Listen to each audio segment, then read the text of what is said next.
I was nothing more than a slacker, utterly useless to society. Little did I know that simply reading a novel and venting a few complaints in the comments would get me zapped by some mysterious force, hurling me straight into the pages of this angst-ridden drama. The moment I grasped what had happened, I decided to grab my daughter and flee. To hell with everything else. As for the mess I was leaving behind, it wasn't my problem anymore. I used to be a security guard, earning around $2,500 a month. I was perfectly content with my life. Just one mouth to feed on my own. No dependencies, no drama. 8 hours of work, then back to my dorm. I never bothered going out. It was just a waste of money.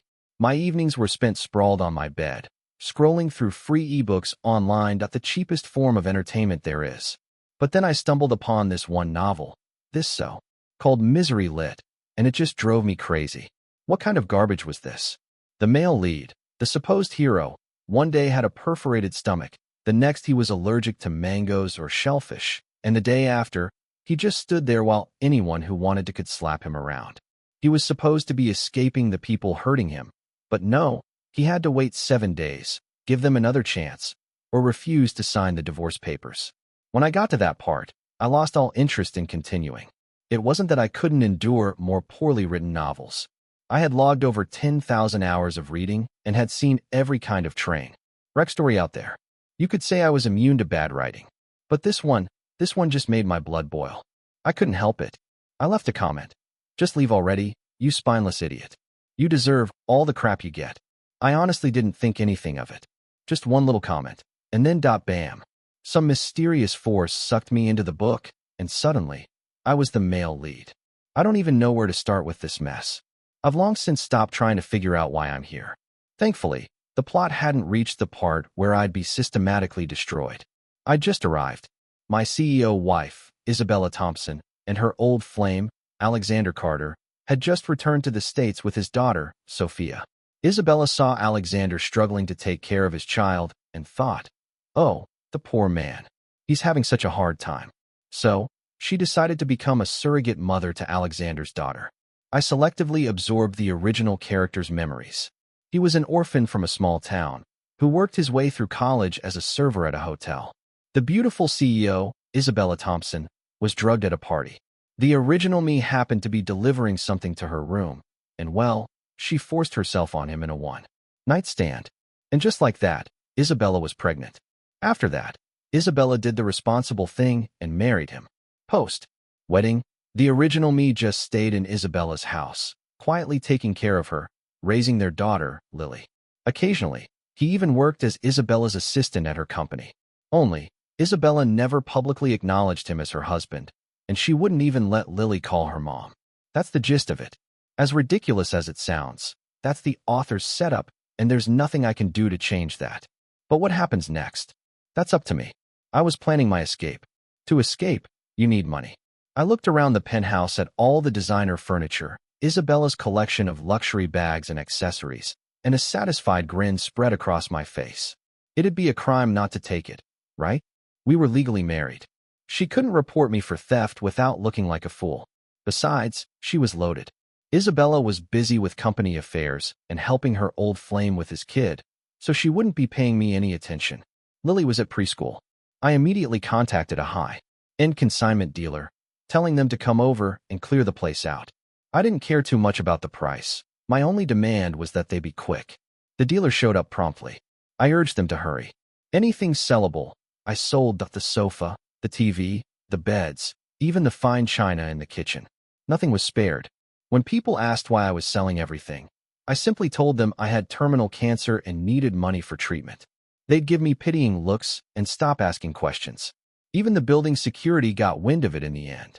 The dealer gave me over $250,000 to ik knew this stuff was worth more. Even second minus hand, but I didn't care. He paid cash quickly, Aguil made. $2,500 a month, had never seen that much money in his life. I was content. It was basically enough to live on until I died. I happily went to the bank, changed all my PINs and online banking passwords, just in case Isabella got any ideas about accessing my new-found fortune. I also withdrew a substantial amount of cash for the journey.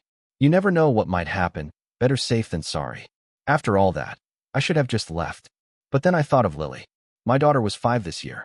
I decided to stop by the preschool. If Lily seemed okay and I felt a connection, I wasn't opposed to taking her with me. After all, I'd wanted a companion for years. In my old life, I was an orphan with no ties, no one to miss me. I'd lived alone for so long that I actually craved having someone to talk to. Besides, Lily really relied on her dad, the original me. If I left her, I couldn't imagine what her life would be like. I got to the preschool before pickup time. I went straight to her teacher and said I was taking Lily on a trip. The teacher believed me. She brought Lily out and then went back inside. One look at Lily, and I was smitten. She was adorable, and everything about her just felt right. Taking this cute kid on the run was definitely worth it. Lily saw me and ran, throwing herself into my arms. "Daddy, you're here to pick me up. Why so early today?" Looking at her cute face and smelling the faint sweet scent of her hair, I was overjoyed. "Daddy's going back to his hometown for a while, Lily. Want to come with?" When Lily heard hometown, her eyes lit up. Yes. I've never been to your hometown, Daddy. When are we going? Is Mommy coming with us?" I replied, "We can leave right now. Your mom's busy with work, so she can't come." Lily hadn't completely given up on Isabella yet. After all, Isabella was her biological mother, and even though Isabella didn't let her call her mom, Lily knew the truth, and no one could change that. Isabella hadn't started mistreating Lily, favoring Alexander's daughter over her. I had to lie to slowly ease her into a life without Isabella. I took Lily straight to the station and bought tickets for an Amtrak train heading toward my old region. Withdrawal papers from preschool? Why bother? Divorce papers? Why would I get divorced? Maybe when Lily grew up, she could still inherit some of Isabella's fortune. Resignation letter? That was just pointless bureaucracy. I barely made anything working for her anyway. Did I really need to file paperwork for that? I had $250,000 in my pocket. You think I cared about chump change? As for any other female CEOs or rich heiresses who might fall for me later, what did I care? That kind of attention only brought trouble for me and Lily. Even if they did fall for me, I'd just be swapping one tormentor for another. Why would I put myself through that? I had a pile of cash. Living a carefree life with Lily sounded a whole lot better, didn't it? Soon after we boarded the train, Lily fell asleep. Just as I was about to doze off myself, my phone rang. I glanced at it. Isabella. I answered, curious to hear what she'd say. The second the call connected, Isabella's voice came through sharp and demanding. "Michael, I need you to make some sliders and fries and bring them to my office. Alexander's daughter, Sophia, is craving them."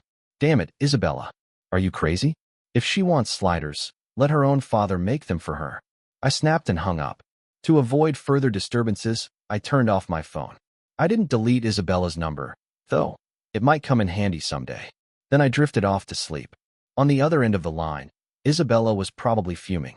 The me she knew had never defied her, let alone cursed at her.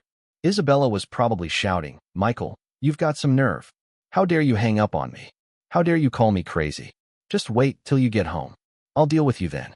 Sitting across from Isabella, her old flame and also her assistant, Alexander Vance, probably chimed in, "What's wrong, Isabella? Did you ask Michael to make those sliders, and he refused?" "I didn't want you to bother him. It's just that Sophia, she just got back to the country and hasn't had much of an appetite. You told me his sliders are really good. I didn't want to trouble him. It's all my fault, making you two fight because of me." Alexander, holding his daughter's hand, looked at Isabella with that perfect blend of self-reproach and helplessness that always got to people, and Isabella always fell for it. "Alexander, it's not your fault. It's all Michael. You don't cook, so what's the big deal about him making one dish? Take me out for a quick bite somewhere. I'm going home right now to sort Michael out. He's really crossed the line this time." With that, Isabella probably stormed off, not giving Alexander or his daughter another thought, eager to come home and give me a piece of her mind. Isabella got home quickly, but when she punched in the code, opened the door, and called out Michael, she was stunned by the sight. The sofa was gone, the TV was gone. She searched the entire apartment, but there was no sign of me or Lily. The beds were gone, her designer bags and luxury items were gone, even the dishes from the kitchen were gone. All that was left were her documents and clothes. Robbery? But that didn't make sense. Who steals everything these days? Confused, she went down to the building management to ask what was going on. The management knew the situation. Besides, I hadn't tried to hide it. They told her the man of the house had cancer, terminal, and he'd sold everything to pay for treatment. Isabella was completely bewildered. She just called me, and I'd sounded perfectly healthy, full of energy, not like someone with cancer. But she couldn't say anything. She just thanked them and left. Next, she went to Lily's preschool. The teacher told her that Lily's father had picked her up to go on a trip. Isabella was furious. She called my phone repeatedly, but it was still off. I was sound asleep, and Isabella was out of options. She checked into a hotel. Sitting on the hotel bed, Isabella felt numb. She couldn't fathom why I would sell everything and take Lily on a trip. I used to confide in her about everything. So why was she completely in the dark about my recent actions? Earlier, I dared to yell at her on the phone and then turned it off, leaving her with no way to reach me. She could spend all night racking her brain, but she'd never guessed that the Michael she knew had been replaced. Just as she was lost in these bewildering thoughts, Alexander called. Isabella answered, distracted. What is it, Alexander? Something wrong? Isabella, it's about Sophia. She needs to start preschool soon. I thought Lily's school looked great, but I just got back. I don't really know anyone here, and I'm a bit short on tuition money right now. Could you help me out? Alexander sounded desperate over the phone. That's no problem. Don't worry. I'll get Sophia enrolled tomorrow. Anything else? Isabella agreed without hesitation. No, nothing else. It's just, Isabella, you didn't do anything to Michael, did you? He didn't mean to make you angry. Don't take it to heart. I'm sure he'll change. Even though Michael doesn't have a formal job, he does all the laundry, cooking, and takes care of Lily.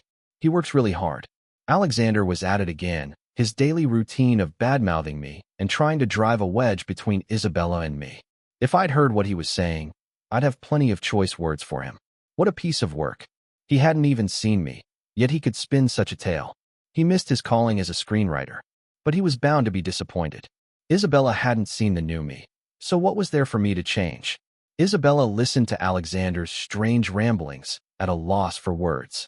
She couldn't very well tell him that I'd sold everything and run off with our daughter. That would just prove she had no idea where I was, and that she was losing control.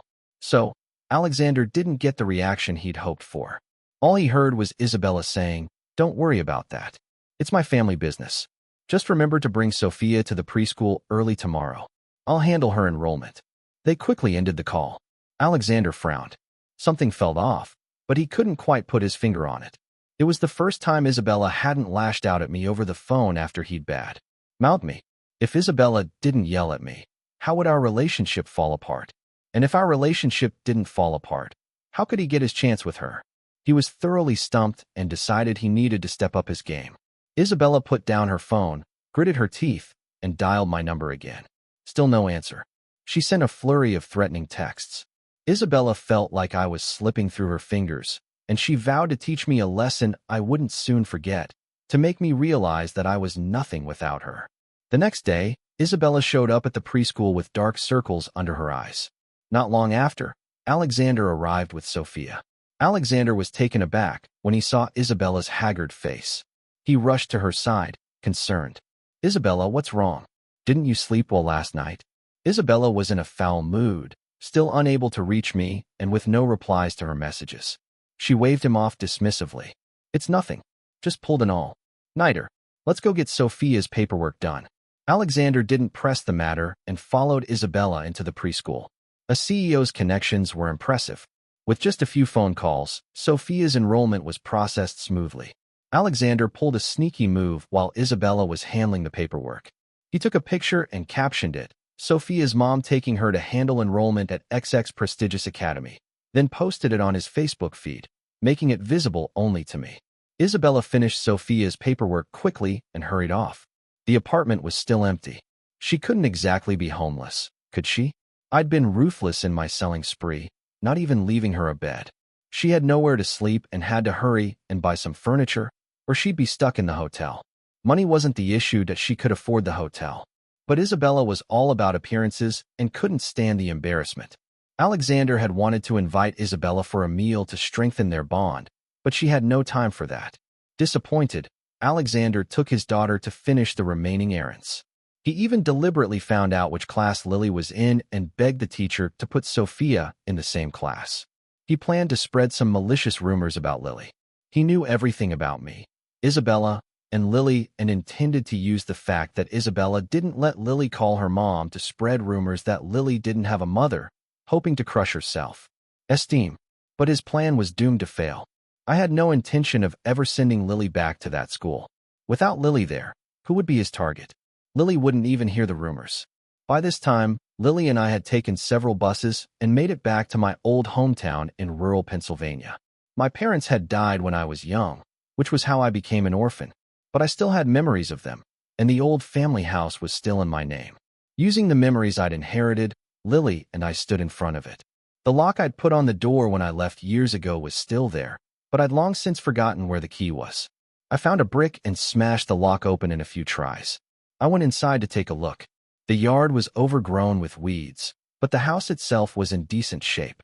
It was a bit dirty, but with some cleaning, it would be perfectly livable. A wave of relief washed over me. Livable was good enough. I wasn't asking for much. I took Lily out to seek some help. Sure, I could clean it up myself, but it would take a while. Besides, now that I was back in a small town, it was important to get on good terms with the neighbors. I bought a case of beer and started asking around. Some people I recognized, some I didn't. For those I didn't know, I just addressed them as sir or ma'am. The neighbors were very helpful. When I told them I needed help cleaning the house and planned to stay for good, they all agreed. I bought a lot of food and drinks. In high spirits, the neighbors didn't take long to help me get the house in order.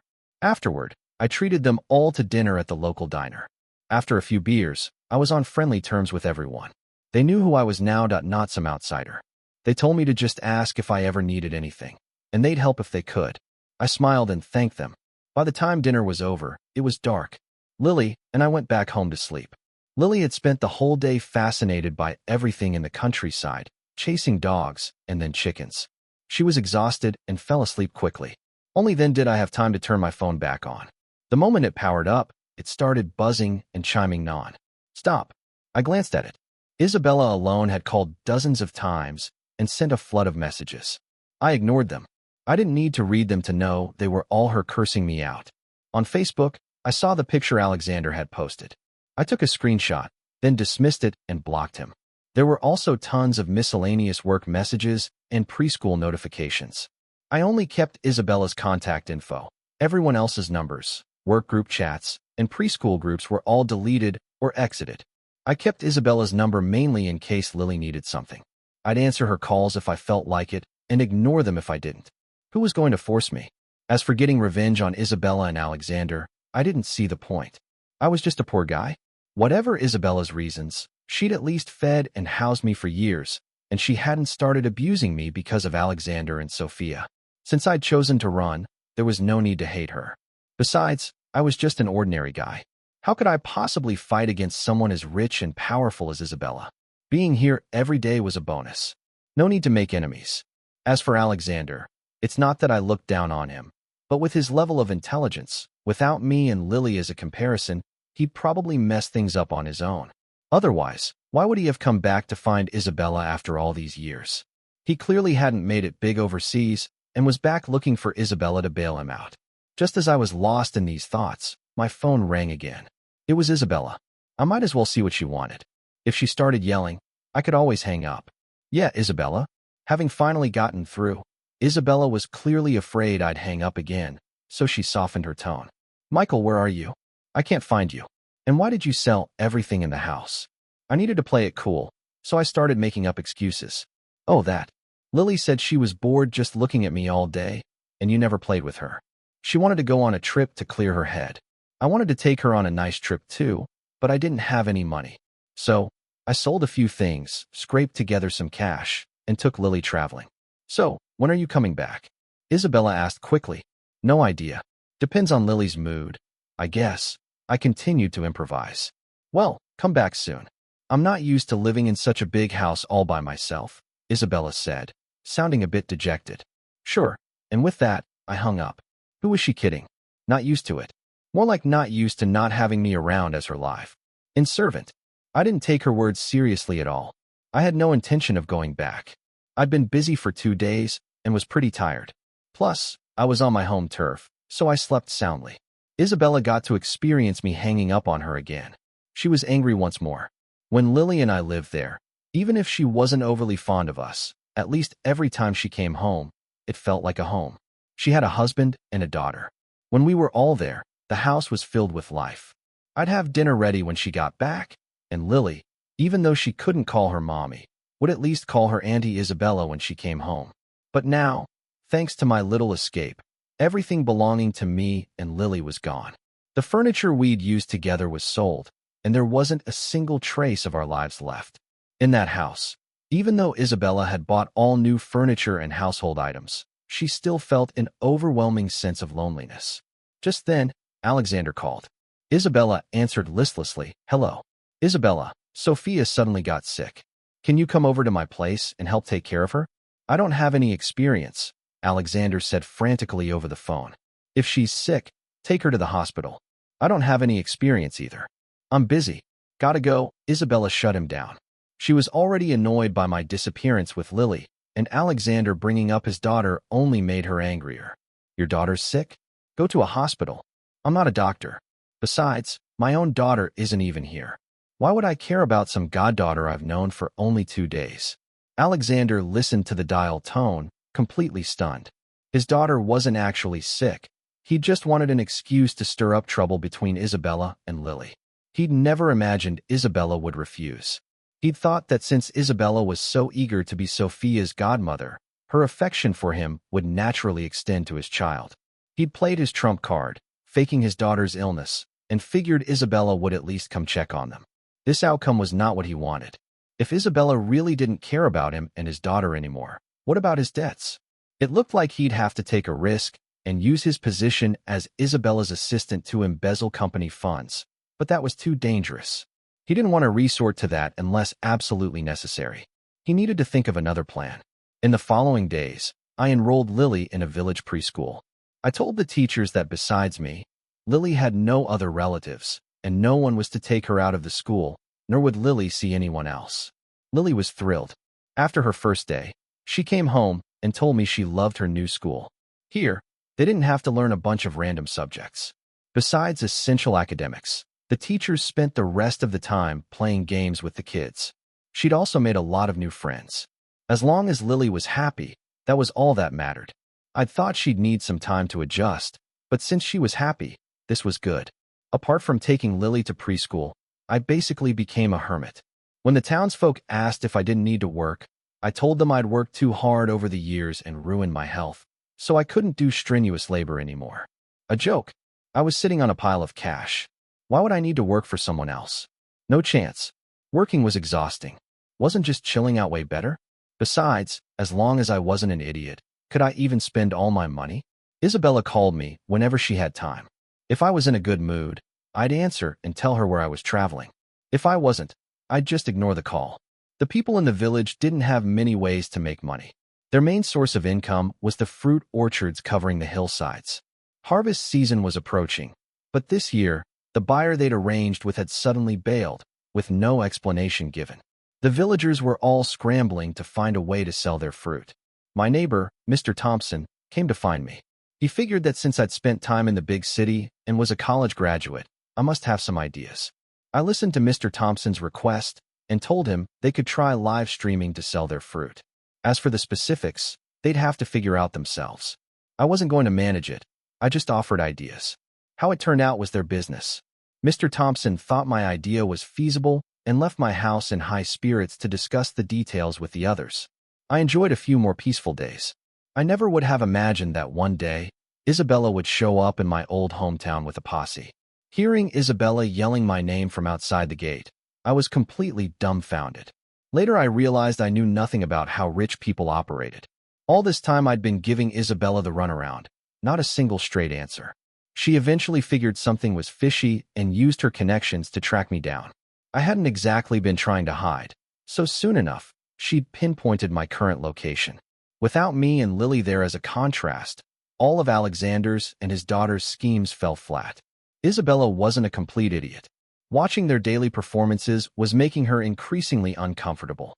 The more Sophia acted up, the more Isabella missed her own daughter. Lily was never as demanding and clingy as Sophia. She also knew Alexander was embezzling company money, but it wasn't a huge amount, So Isabella hadn't bothered to pursue it. The longer Lily and I were gone, the more she missed us. I wouldn't even answer a video call, and that finally made her realize something was seriously wrong. With her resources, finding me was a piece of cake, so she just showed up with her people, and Alexander and his daughter had tagged along. Opening the door? Not a chance. I scrambled up the ladder onto my roof. I stood there looking down at the scene below. Holy crap. Isabella brought several cars. She was banging on the gate, and a crowd of neighbors had gathered to watch the commotion. Alexander looked up and spotted me first.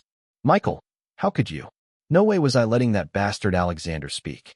If he opened his mouth, I was guaranteed to suffer, no doubt about it. I quickly yelled, Alexander Carter, I've already hidden myself away. Wouldn't it be better for you to just stay in New York City? Why chase me all the way out here? Since you won't leave me alone, then I won't be polite. Before Isabella or Alexander could say anything else, I shouted again, Mr. Thompson and all you folks, you hold back the others, and that son of a bitch who was just talking, I want you to beat the crap out of him. Break his legs, even better. I promise you, I'll help you live stream and sell your fruit. I guarantee I'll sell every last piece of fruit in this village. I knew asking them to rough someone up wasn't a big deal for country folk, but to get rid of Alexander's meddling, I needed something drastic. Mr. Thompson and the others had tried live streaming, but it hadn't gone well. He'd been begging me for help, but I hadn't agreed. Today, I needed them to do me a favor, so I made them an offer. Michael, are you serious? Mr. Thompson asked excitedly. He knew I was famously lazy, and the fact that I was actually agreeing now was a bit hard for him to believe. He needed confirmation. Absolutely. I guarantee it, I said, my voice firm. Then I'm relieved. All right, everyone, let's get this bastard. Mr. Thompson yelled and motioned for the neighbors to get to work. Isabella's people saw she wasn't saying anything, so they stayed out of it.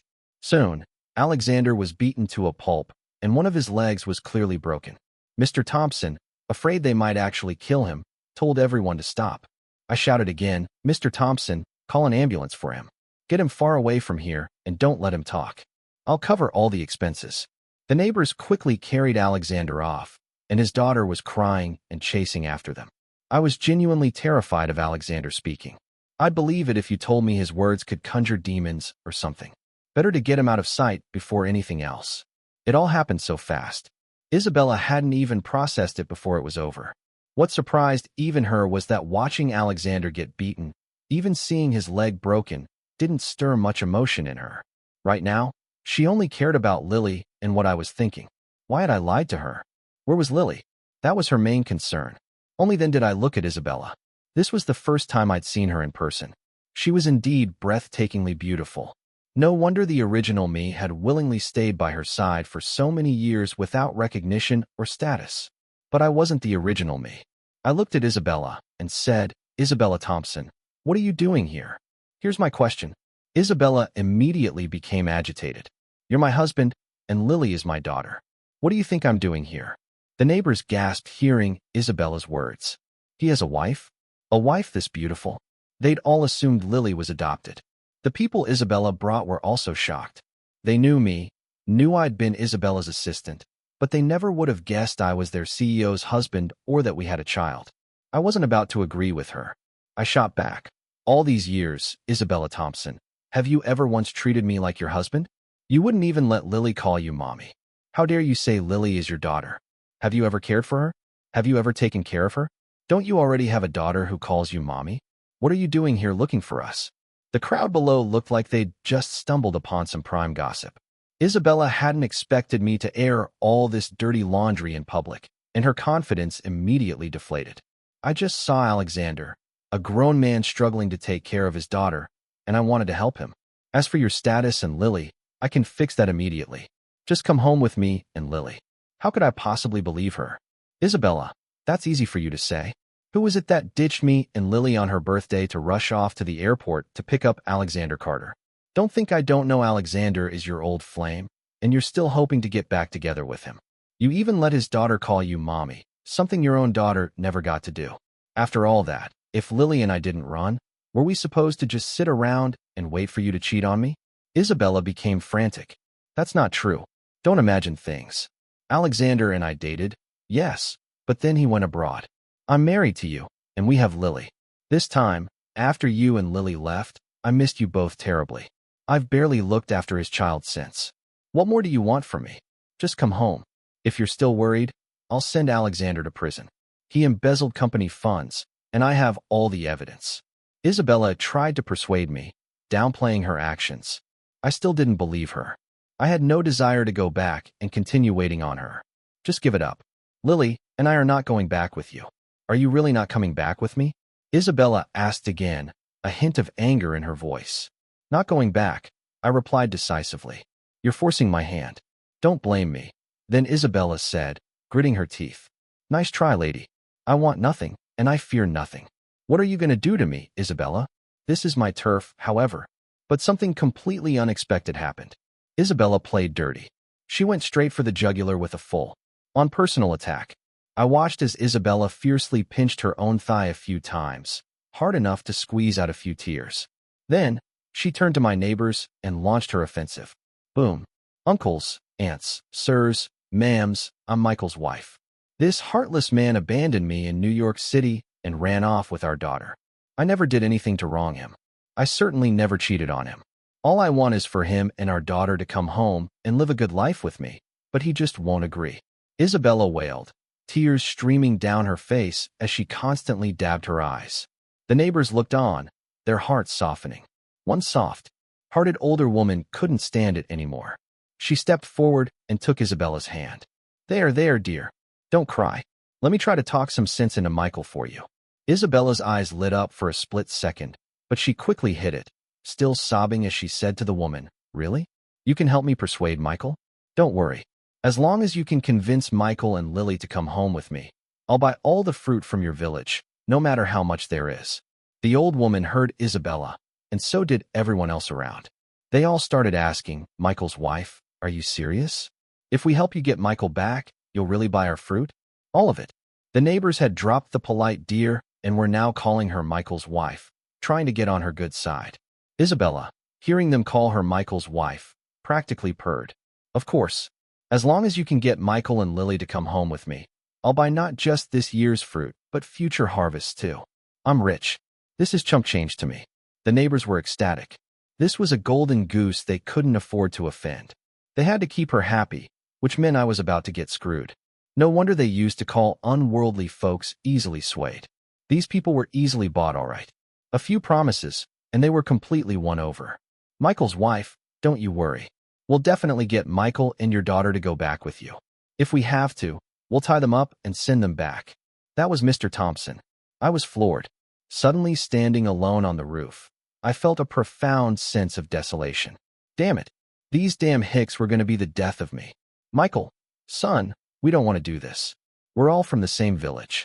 You're our dear neighbor, and you've helped us out a lot. But your wife's offer is just too good, Mr. Thompson began, his voice heavy with mock sorrow as he started negotiating with me. Michael, you're just lazing around here in the village anyway. Why not go back to the city and laze around there? At least the beds in the city are more comfortable, right? What the hell, Mr. Thompson? I never knew you were this kind of person, capable of saying such cold, heartless things. Don't you have a conscience? But damn it, Mr. Thompson, you actually made a good point. For a moment, I was speechless. Isabella and Mr. Thompson saw I wasn't saying anything. Just as Mr. Thompson was about to try persuading me further, Isabella stopped him. Michael, I can give you a chance. You don't have to come back. It just depends on whether you agree to my terms. Isabella had gone to all this trouble just to get me and Lily home. How could she possibly let me off the hook so easily? But what if? There's always a what if, isn't there? I looked at her expectantly. Are you serious? Isabella smiled sweetly at me. I am. It just depends on whether you can seize the opportunity and whether you can endure it. My eyes lit up. Let's hear it. Isabella said slowly, I'll have Mr. Thompson lock you in the house. No problem. Lazing around is lazing around no matter where. I wasn't bothered. I'll provide your food and drink. Food and drink are enough. What more could I ask for? Acceptable. I'll let you keep your phone. A phone is good. Food, drink, and a phone. I could lie around until the end of time. But I'll cut off your internet access. What the hell? That's brutal. That's like a death sentence. I can do the slacker life, but I need to be a happy slacker. Without internet, how would I kill time? Could I still be a happy slacker? Might as well just kill me now. Well, I've given you the chance. Do you want it? Isabella delivered her ultimatum. No one can help me now. I had to temporarily resign myself to my fate and agree. Isabella had the people she brought with her discuss the fruit purchasing deal with the easily swayed villagers. She came into my house and watched me pack. She clearly looked down on a place like this. Only when she saw I'd cleaned the house thoroughly did she refrain from saying anything, probably afraid of provoking me further. I finished packing quickly. There wasn't much to take. Where's Lily? Isabella asked, seeing I was done. Lily's at preschool. We'll go pick her up now, I said, annoyed. I really didn't want to go back. I was scared. All right, let's go then, Isabella said, turning to leave. I took one last look at my old house, shook my head, locked the door again, and reluctantly left. I picked Lily up from preschool. When Lily saw Isabella was there too, she was very happy. Auntie Isabella, you came to pick me up too. Perhaps Isabella had genuinely learned to care for Lily. She quickly bent down and hugged her. Lily, from now on, you can call me Mommy. Mommy knows she was wrong. Lily hadn't expected happiness to arrive so suddenly. She couldn't quite believe what Isabella was saying. Really? Can I call you Mommy now? Really, Lily? You're my own daughter. Of course you should call me Mommy. It was all Mommy's fault before. Mommy will change, Isabella said, her eyes red as she held back tears. Lily beamed. This was her lifelong dream. Mommy, Mommy, Mommy. Lily kept calling Isabella Mommy over and over, as if trying to make up for all the lost opportunities. Isabella finally broke down, hugging Lily and crying. Yes, yes, yes. Isabella kept responding to Lily. Watching them, mother and daughter interacting like this, my own eyes grew a little misty. I rubbed my eyes, patted Isabella on the back, then picked up Lily. Let's go home. On the way, Lily alternated between calling Mommy and Daddy, seemingly tireless. Isabella and I responded to her every time. Lily was probably terrified of losing one of us again. She didn't dare to sleep, just kept calling out. But Lily was still so young. After a while, she finally succumbed to sleep, though she still held on to her mommy's hand with one hand and her daddy's with the other. Looking at the sleeping Lily, then at Isabella who couldn't stop her tears, I felt a pang in my heart. Lily didn't ask for much. Why couldn't Isabella and I give her that? What was I supposed to do? The driver made good time. Soon we were back at our home in New York City. I carried the sleeping Lily to her bed, making sure she was comfortable. I went to the living room. Isabella was already there, waiting for me. I sat down, waiting for her to speak. Michael, we need to have an honest talk, Isabella began. I nodded, letting her continue. Isabella said softly, Now, can you tell me why you sold everything in the house and left with Lily? I want the truth. What else could it be? I said impatiently. Her asking such a stupid question just annoyed me. Look, you're not caring about me and Lily was fine. We were used to it.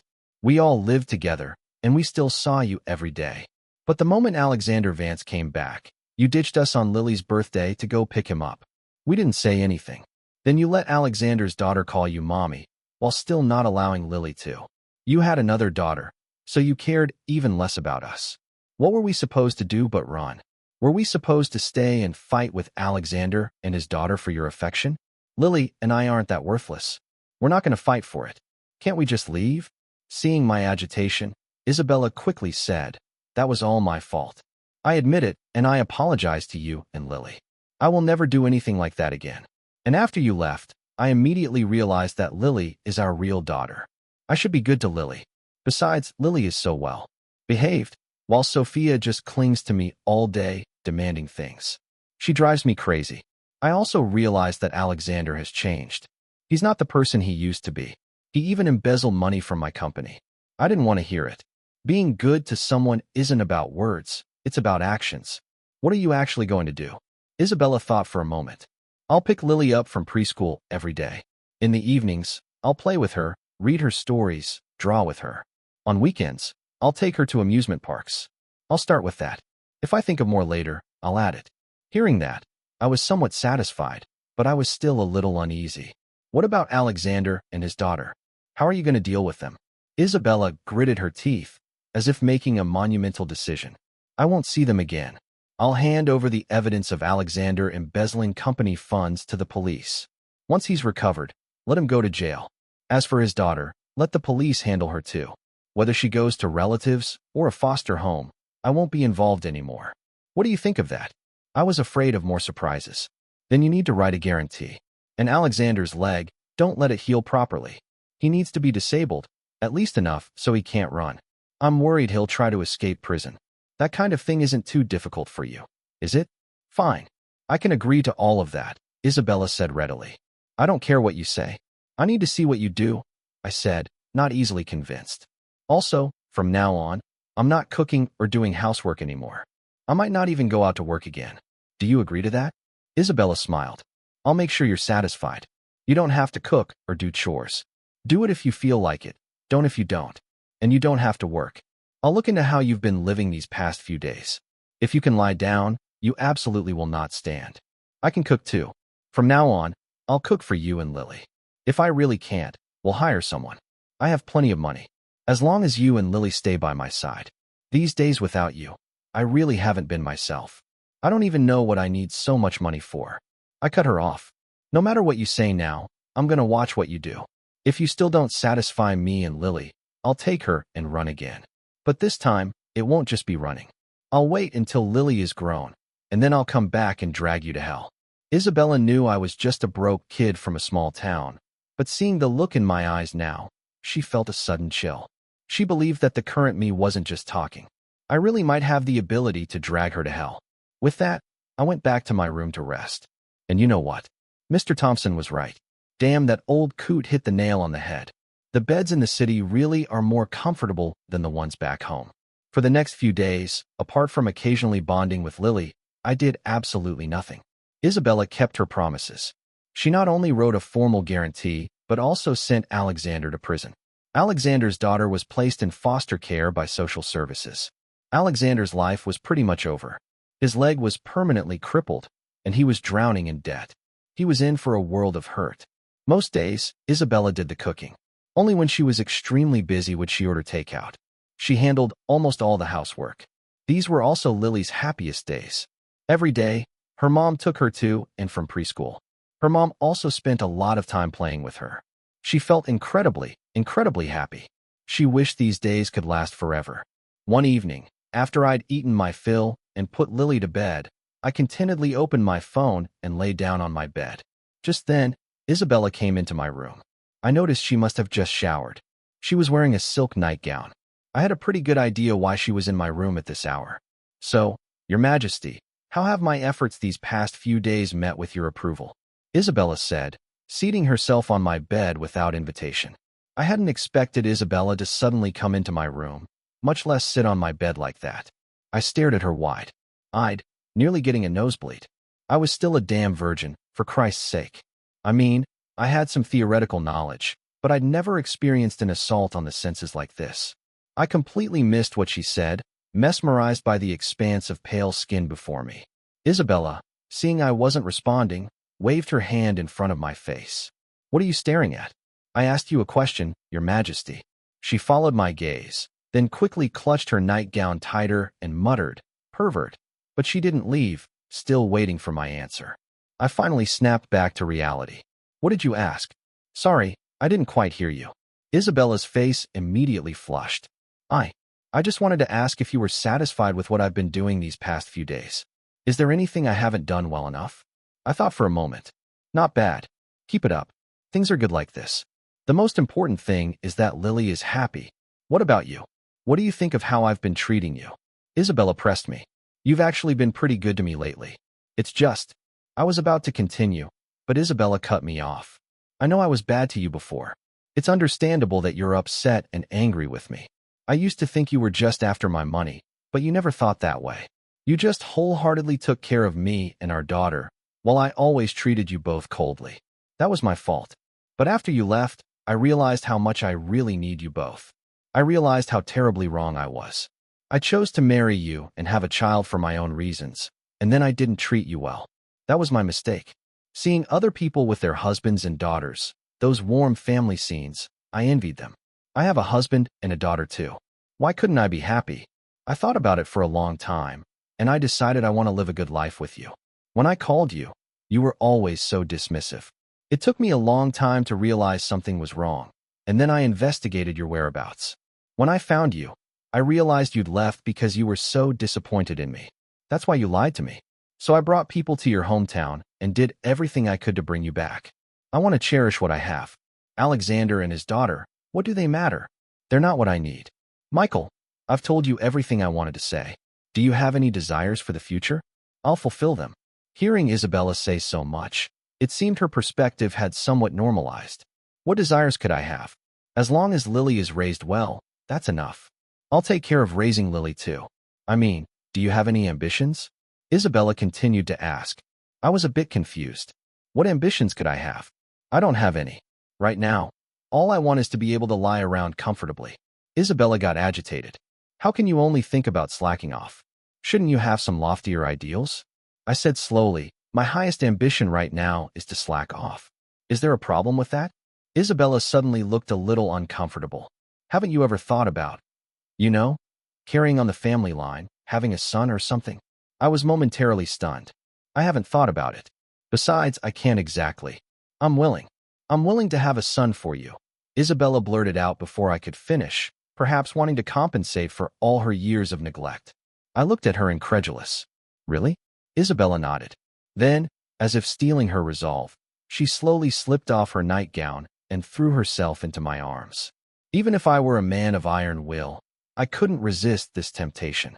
Later, lying there with Isabella nestled in my arms, I felt utterly content. Isabella smiled at me.